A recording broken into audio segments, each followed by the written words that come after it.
All is hushed in the quiets of my mind. Those that these days tend much more to scream out loud. A resounding, pounding, rebounding off its echo and looming large. Layered chorus of phonetic self-bombardment, relentless in its assault, inescapable in its proximity, the blinding spotlight, penetrating the nooks and crannies of every long-made mistake. My vial of vilest thoughts, staging a toxic coup and overrunning the joint, shrouding me like an army, bright with the gloat of certain victory. My most violent manifestation of me against me. Craning my neck in a rough grip and forcing my gaze towards the heapings of failures, stagnant save the rise of the stench, years lived as a leaky pail, a listless, unchecked draining, a perpetual plopping, persistent, with promises to erupt into a bold new tide, washing over it all.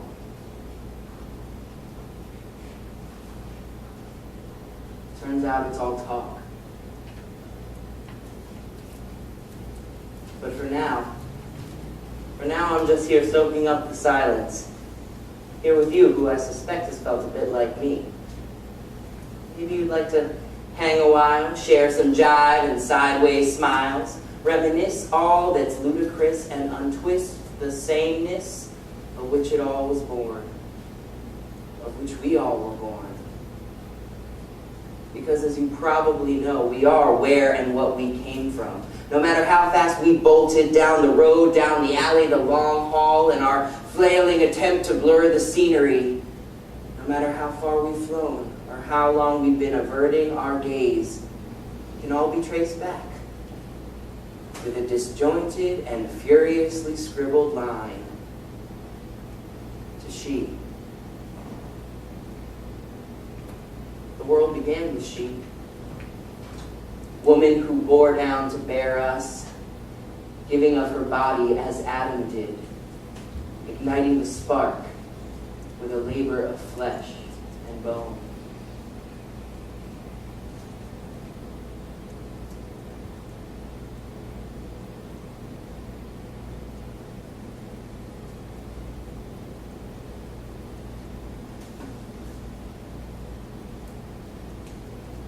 We owe her much, and pay we do, but it will never lessen her debts. Offspring constricts to just another heartstring to be tugged and released with such stubbornness until one or the other or both give out and are silent.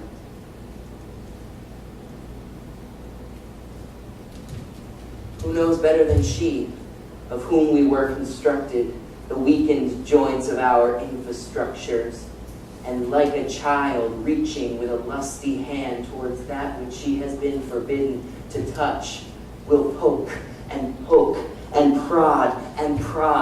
refusing to be satiated,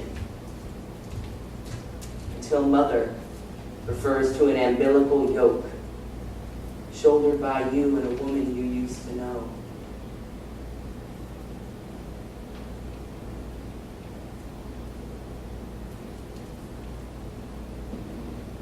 Defiant, opposing circles eroded into the hard ground by bare feet are all that remains you both share.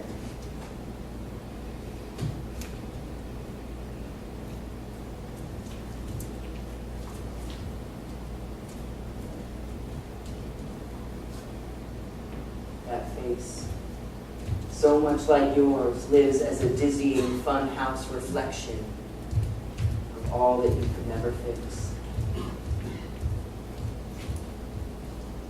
And then there is him. He who bites off a lifetime in an instant, the spill of a single determined seed, explosive fulfillment of his destiny, wrought with primal patriarchy, conception beyond conception.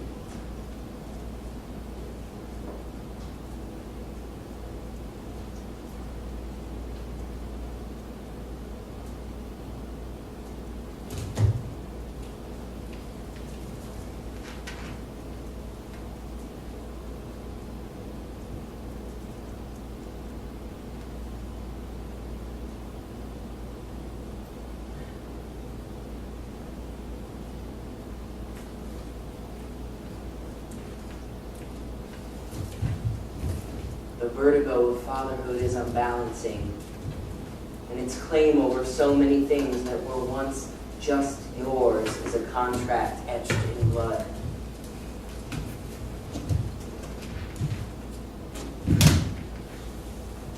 Your dreams used to weigh so much more than 8 pounds, 11 ounces. Fast forward 18 or so years of him doing his best, the champion of the colloquial, pulling himself up by his bootstraps, keeping a roof soundly over our head, never robbing Peter to pay Paul, living meticulously within our means, until so much of him is ingrained in us that his fate is inextricably bound. His resolution tied to our evolution into someone worth all that was given up in our name, tethers tightened with systematic toil like he was taught in Scouts.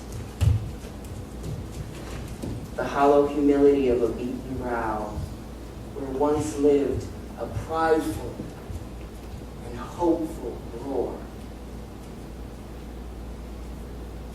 cementing us in together, and still having the nerve to look us in the eye and ask why we are not emotion.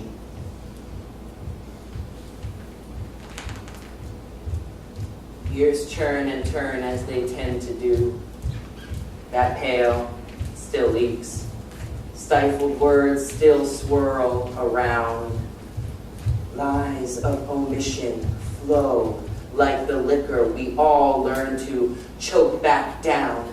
And you stand there with empty pockets and scraped knees, head swarming round with whys that sting like bees, and the scheming is born as frantic screaming, parched-throated and sleep-sucked, and not even wrapped in the sweetest dreaming does it ever really cease, until the nuclear unit, a crayon drawing of stick figures that used to hang steadfast on the refrigerator door and seemed so strong in numbers when counted on small fingers, gives way to deep hiding, passed off as fine, just busy, only ever speaking from behind the speakeasy door. Thick wood and a steel bolt fail to drown out the sound of a lifetime of thrown-up hands and laying down. Just open your eyes and look around at the generation gap, like a species subdivide blown open wide. What we don't know, we refuse to learn, and there is no rewind of a history, chasing its tail with such ferocity you can almost see the other side. Coming round again to stamp stupid on all our heads, we who gag day in and day out on all that goes unsaid. Indignant indigestion turning our faces ghostly gray. Graveside and holding nothing but what we wouldn't say.